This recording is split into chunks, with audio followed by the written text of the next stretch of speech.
Welcome to Off Script with Debbie, Season 4, COVID style.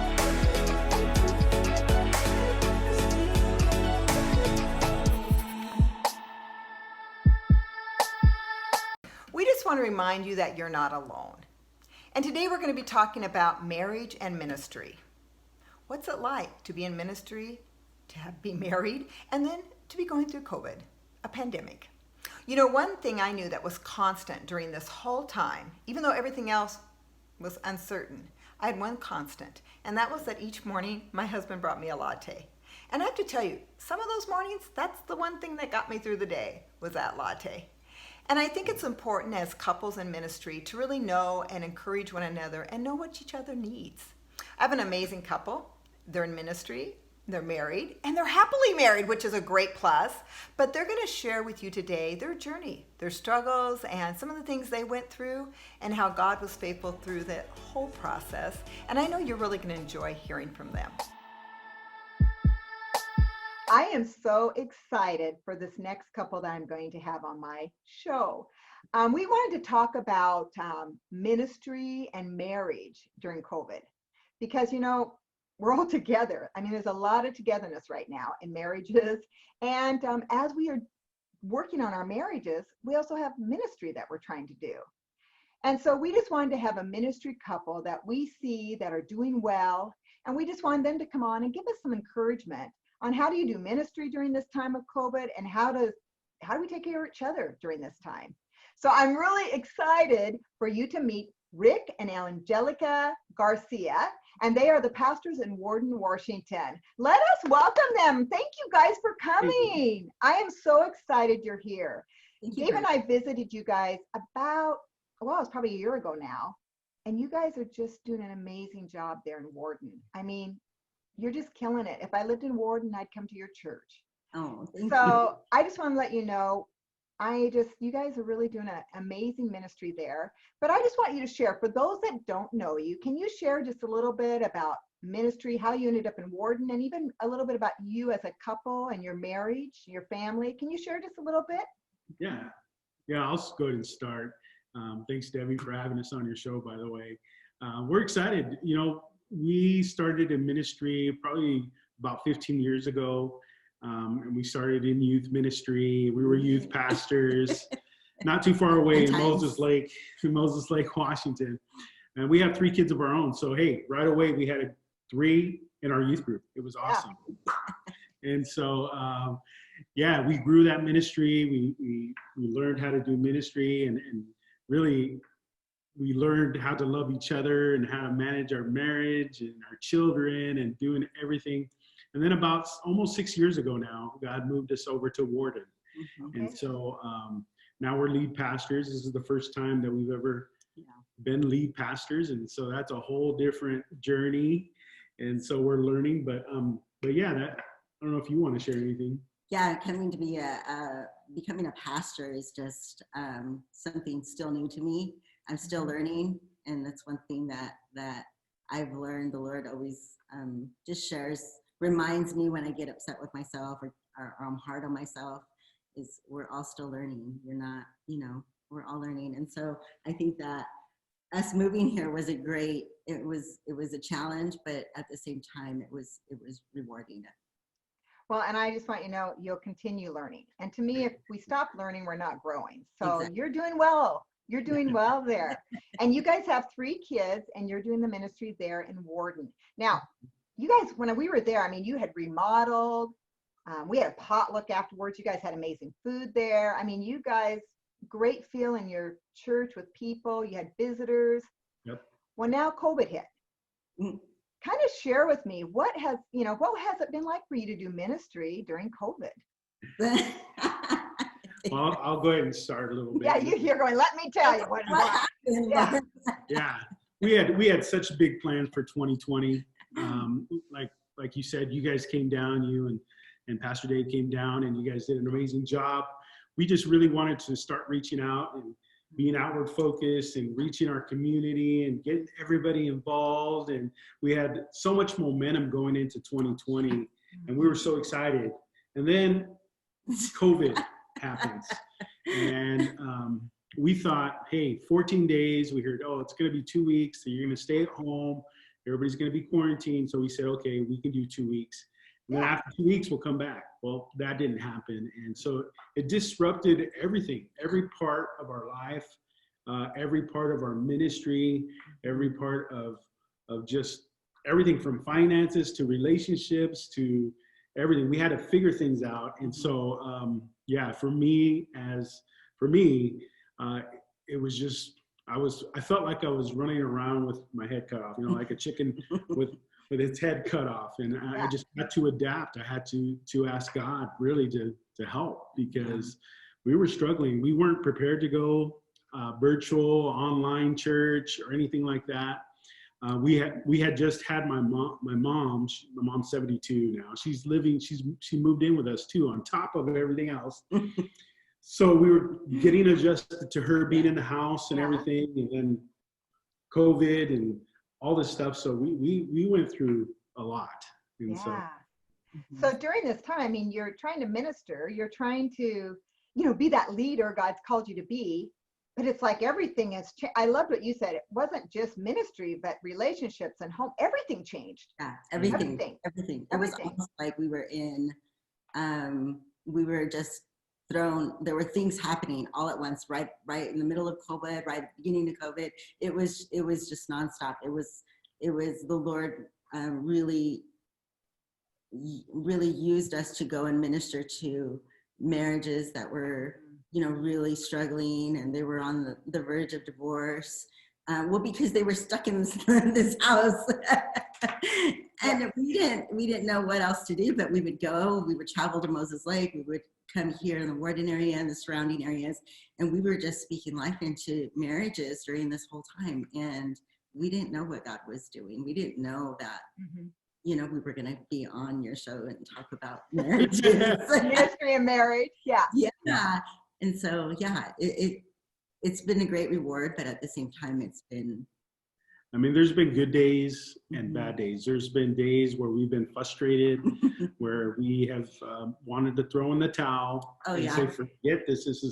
This is just crazy. And there was even times where we were questioning if God really, the call of God on our lives, if God really wanted us here, if we were really being effective, and if we were really doing a great job connecting with our parishioners and the people that are coming to the church. And so, and then having to deal with being around each other a lot more, right? Yeah, and then you're also adding in mother-in-law, and kids. Working from I was still working from home. Yes, and I knew that you were working, so you're still working from home, plus you have all these people in your house. That was a lot on your plate. Thank you for being honest. When you said we just wanted to throw in the towel, we wondered if even God had removed his calling or whatever. I think there's a lot of leaders and ministry leaders during this time that really had to relook of God's calling on their lives, because it had changed so much on how they were going to reach out into their community. Because you guys were doing great. You have a great church, but you were moving out into the community. And now all of a sudden we're on COVID, where we have to wear masks. We're not supposed to talk to anyone. And how does that help you be outward focused? That is difficult. You mentioned the hardships. How did you guys, because you're doing great, how did you not throw in the towel? How did you guys continue to move forward? Yeah, well, for me, I understood the call of God on our lives. And I understood that God is the one that placed us here. So we would remind each other that we get to manage and we get to control our response and the way that we're going to respond to obstacles, challenges, and things that are thrown at us, even in our relationship. I'm in control of myself.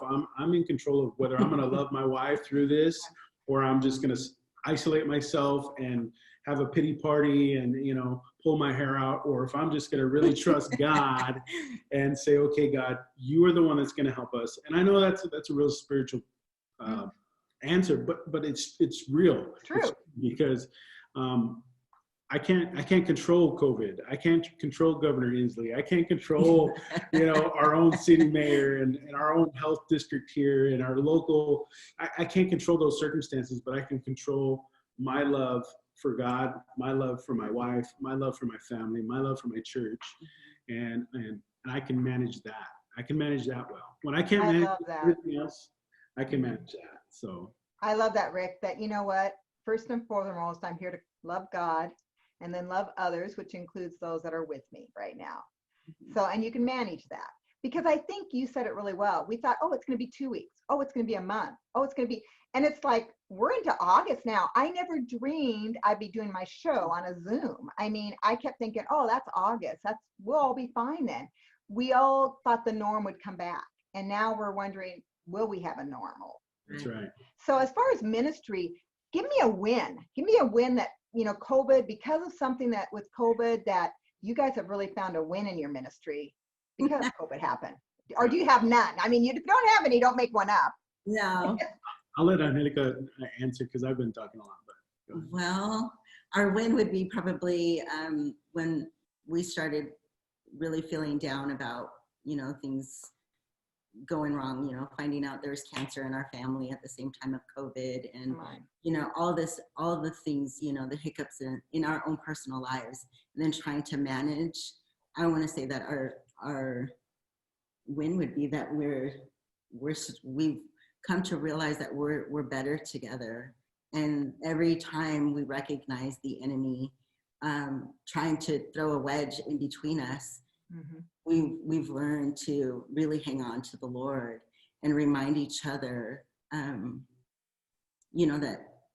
that God hasn't given us anything that we can, He's going to give us the tools that we need. He's going to give us, as long as we leave God and we have Him in the center of our lives.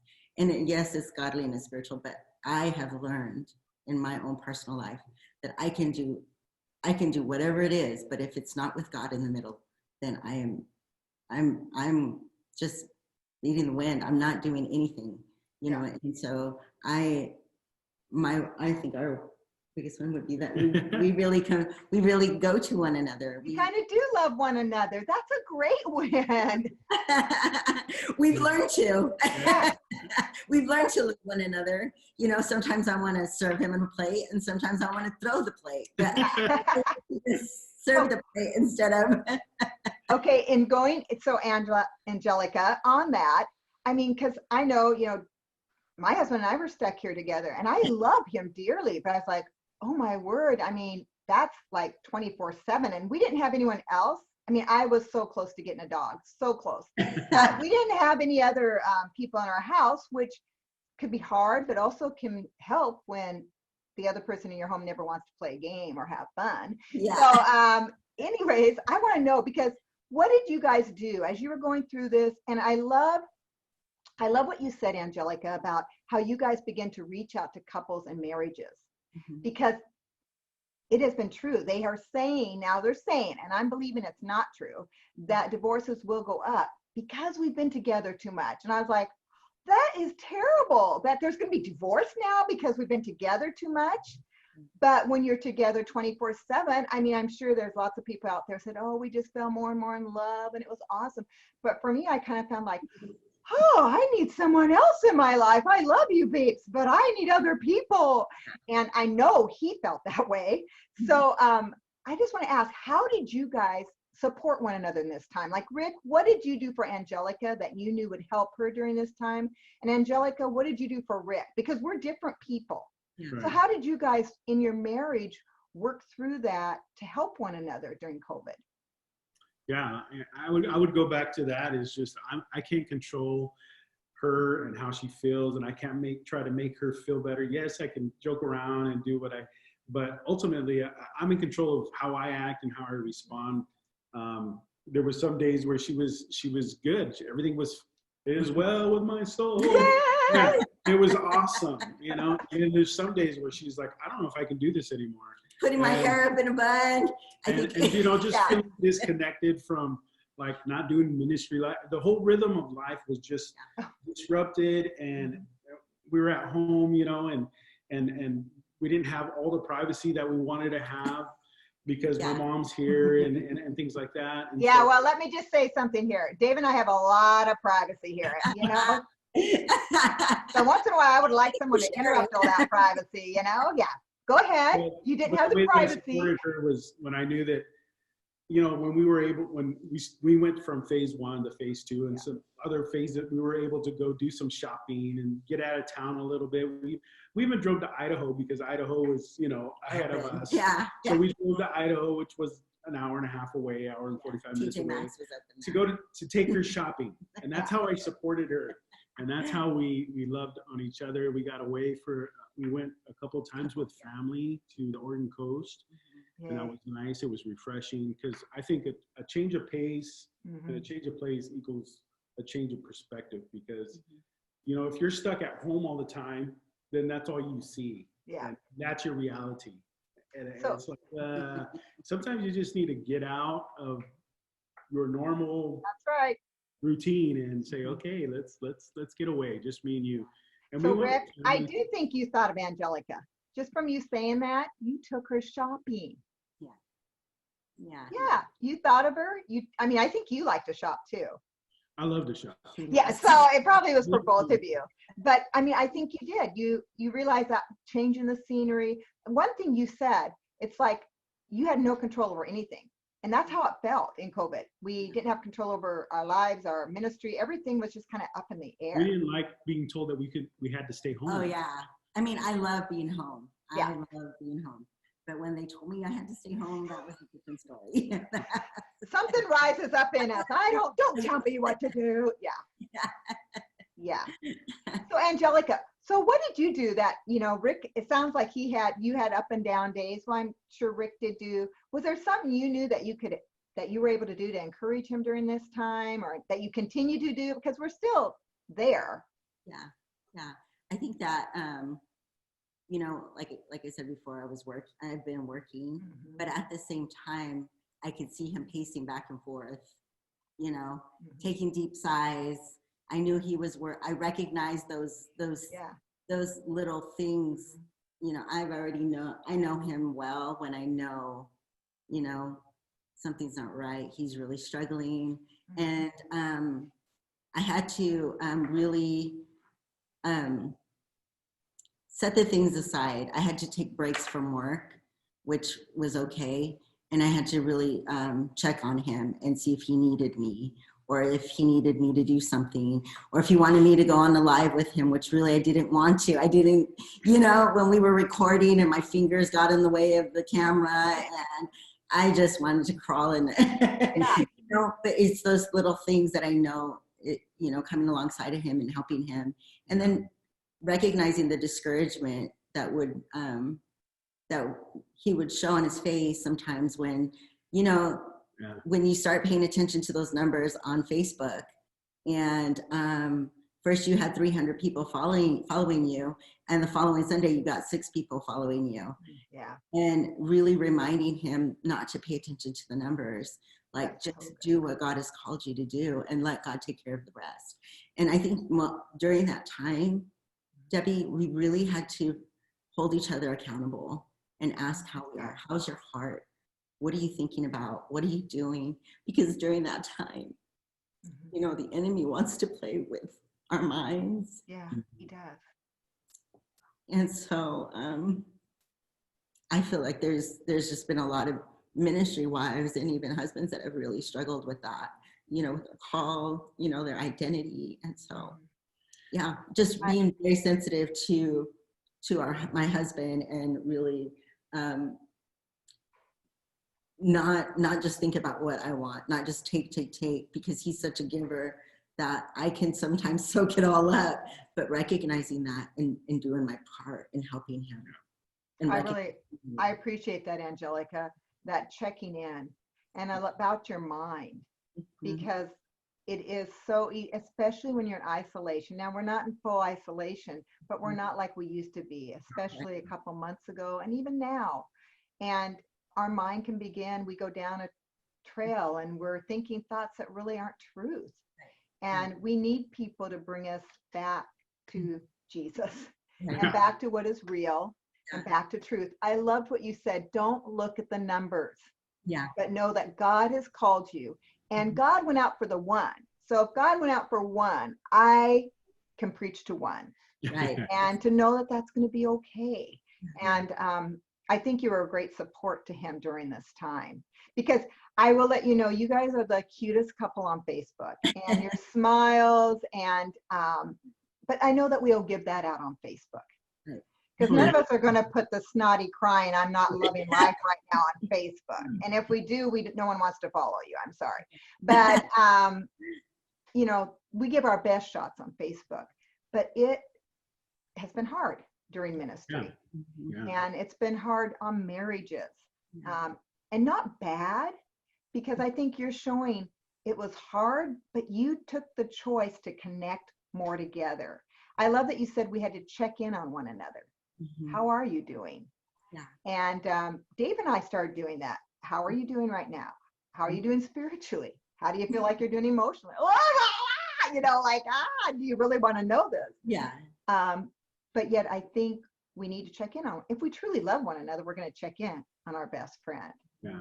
And I think another thing, Debbie, that she did, you know, on our drives away when we would go out of town and stuff, we would have time just to get away and just think about where we're at in this season. Like, it's crazy, you know, everything that's going on. But she would just remind me of who I am, you know, and she would just tell me, you know, this is who you are. This is who God has called you to be. When, you know, sometimes it's just you're wrestling with those things. Am I being effective as a pastor? Am I being effective as a husband? Am I doing my job? Am I doing what God wants me to do? You know, when we were so used to doing ministry in person and one model, one method for so long, and then everything's taken away from us, and we have to figure out, oh, you know, I need to preach in front of the camera. I need to figure out, you know, I need to be a graphic design specialist. I need to be a producer. I need to be, you know, Van White. all this stuff. I need to do it all. Yeah. I need to learn how to be like Debbie and have my own show now. Oh, Rick, I just want you to know, I understand your pain. This type of thing is not my thing. I'm a people person. So I understand. I like to minister around people. I like to put my arms on them. I like to encourage them. I feel like that's what you as a couple do. You guys are just like people, and you're there and you're encouraging and you're touching and hugging, and to suddenly be thrown in this, it's been hard for all of us to come to a place of how do we minister without being face to face. Yeah. And I think we're all struggling with that, and we're all finding ways to do it. And I think I've watched you. You're doing a great job. And the two of you are doing amazing, taking that next step and going virtual. Yeah. Because we all had to at this point. Yeah. And you're still getting the message out there. Yeah. That's right. Sometimes we have a plan. Like you said, we are ready for 2020. We had a plan. But maybe God's plan for you during 2020 was to encourage people in their marriages. And some marriages were on the brink, but none of us knew it until COVID hit, because that being together made them realize we need help. And I just want to say thank you. Thank you for being there for those marriages, for those people that were struggling and maybe didn't even realize it until they were thrown together too much. And for 2020, that's where God had you. And it was a good place for you to be and to be now. So I just want to ask you, like, if you had some words of advice, it can be on marriage or ministry, either one, for our viewers, what would you say to them as they continue to lead during COVID? Yeah. We're not sure when this is over, so it could be like. Well, as far as marriage goes, you know, I think we need to continue to love and invest in our wives or our husbands. Continue to do those things, filling those love tanks, and managing yourself. You know, sometimes I can't, as much as I would want to change my wife and some of the things that she does, right? I'm sure I'm not perfect either, because she can tell you everything that is not on Facebook, right? That nobody wants to know. But I don't, that's not my job to change her. My job is just to love and always have my love on, always have my honor on, even when I don't like her, but I love her, you know? And sometimes we don't like each other, but we're, you know, we choose to love. We choose each other. We choose to honor. We choose to love. We choose to trust. And we're responsible for ourselves. I'm responsible for the way I'm going to treat my wife. And if I can't treat my wife right, then I have no responsibility doing ministry and trying to treat other people right. COVID caused all the pastors to, some of us were ahead of the curve. Yeah. Some of us were trying to learn. Like, we had all the infrastructure, we just didn't have anything set up. So we had to get software. We had to reach out to this 20-something-year-old guy to come and put all our technology together, all the software together, so we can be up and running. And now I'm starting to get used to it now, but now it's like I have a whole nother skill set that I'm learning.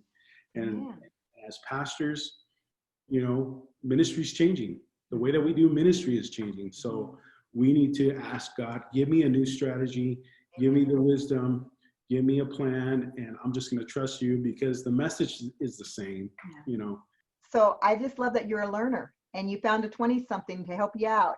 That's what it's all about. The message is the same. How are we going to get it out there? Angelica, what would you like to leave with our audience? Well, I want to just, I just really want to share with the minister, the wives, actually, I'll just say that, I think that in ministry is such a, sometimes can be heavy. And then especially with COVID hitting, I think that we need to give ourselves some grace and not feel like we have to be like every other pastor. And not, the first time we got on our Facebook Live, I felt like everybody's getting on there, like, and then, you need to get on there because Pastor so-and-so and his wife are on there. And so I just really feel like just be who God has called you to be. Just be you. Don't worry about anything else. God is going to take care of the rest. And I feel like even in this season, in this time, God is bringing back families to him, and that's what he wants the most. And our first ministry is our families, or, is each other in marriage. And we have to recognize that. Sometimes I think we've gotten so busy in ministry that sometimes we leave each other last, and we give each other what's left over. And that's not fair to one another. And so I just appreciate you guys being so honest with us. And it is a journey for all of us. And I think it's important for us, number one, like you guys keep saying, just to really put each other first, love one another, and put God in the middle. I love Rick keeps coming back to, I'm responsible for me. I'm responsible for me, my feelings. I love what you said, Angelica, about the mind and not letting your mind just go crazy. We're responsible for ourselves. Stay before Christ, continue to walk with him, loving one another. And even though there's going to be hard days, that God's going to walk with you through it. And I love that you guys have continued on. Ministry's different than what you expected for 2020, but I just believe it's great and it's awesome. And I just appreciate you guys coming on and encouraging ministry couples that they're going to be okay. Yeah. They're going to be okay. So thank you guys for being here. I appreciate you both so much. You're amazing. You're awesome. And I'm a #1 cheerleader for you. Oh, also before you leave, we just want everyone to know we all wore, like, this was not planned, but we all wore like t-shirts with names on them just for you. Jesus is not a weekend thing. God, I let go. Do your thing. And then mine's really spiritual. It says Harley Davidson. Yeah. So it's for you. Well, Rick and Angelica, thank you. Thank you for being here. And we just appreciate you so much. And we're watching you. You're doing awesome. That was awesome. I really appreciate Rick and Angelica sharing from their heart that it's not been easy. Everything's changed. Their home life has changed. But yet I just see a couple that continues to love God and love each other. Because doing ministry during a pandemic is not easy. And I loved what Angelica said at the end about extending grace to herself. You have to extend grace to yourself during this time, because we all have our bad days, we all have our struggles, but we have to extend grace. And one thing my husband and I did during this COVID time is we began giving each other grace cards. So if he knew he wasn't at his best, he'd say, can you just give me a grace card? Or if I knew, you know what, today's kind of a rough day for me, can you extend me a grace card because I think I'm struggling a little? And it just helped us remind one another that, we love one another dearly. Now, I'm not going to tell you which one of us had to give the most grace cards. I'm sure you can figure that one out. But we are extending grace to one another. And as we do that as ministry leaders and as couples, we are a great example to others, because God has called us to share his grace with them. And if they can see us extending grace, then they will understand God's grace to them. And they can see God's grace in action through us.